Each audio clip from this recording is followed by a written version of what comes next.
La mise en œuvre du projet de société du président Denis Sassou Nguesso, accélérant la marche vers le développement, devenu le programme du gouvernement, apporte déjà les transformations majeures pour désenclaver les localités de l'arrière-pays.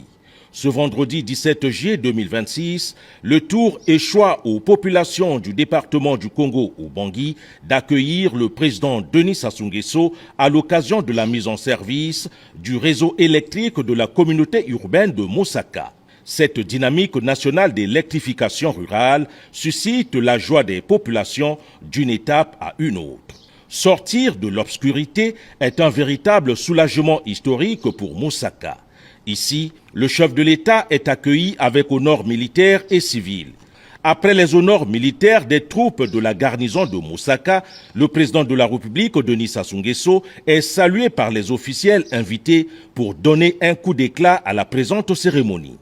Dans le prononcé des discours, le préfet du département du Congo au Bangui, Gildas Habib Obambi Oko, souhaitant la bienvenue au chef de l'État, a déclaré que les générations futures retiendront qu'au moment où tout restait à bâtir dans le département, Denis Sassou Nguesso est venu voir, écouter, encourager et construire. Excellence, Monsieur le Président de la République, vous avez souvent affirmé que le développement n'a de sens que lorsqu'il améliore concrètement les conditions de vie des populations. Cette conviction trouve aujourd'hui sa plus belle illustration.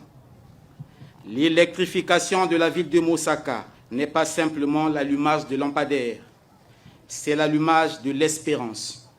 C'est la lumière qui entre dans les écoles, dans les centres de santé, dans les foyers, dans les ateliers des artisans, dans les commerces, dans les rêves de notre jeunesse. Cette lumière annonce une nouvelle époque. Elle proclame que Mosaka n'est plus au seuil du développement. Elle y entre résolument. Le délégué général aux grands travaux, Oscar Otoka, a quant à lui décrit le tracé de la ligne électrique Oyo-Mosaka sur près de 100 km avec ses 341 pylônes en milieu hostile. Prenons son départ depuis le poste existant à Oyo. La ligne électrique longe la route Oyo-Chikapika, puis prend la direction des villages Obesi et Bokombo. Ensuite, poursuit un chemin critique à équilibre recherché à cheval des lacs Ibeya à l'est et Mbanja à l'ouest, avant de déboucher sur le fleuve Congo jusqu'à traverser le canal de Sengolo et Mosaka, ici au site où nous sommes.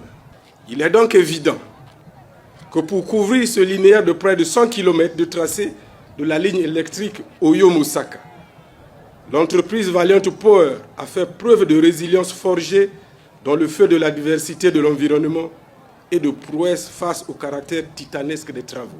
L'histoire enseigne que les grandes nations se construisent lorsque leurs dirigeants savent regarder au-delà de leur temps.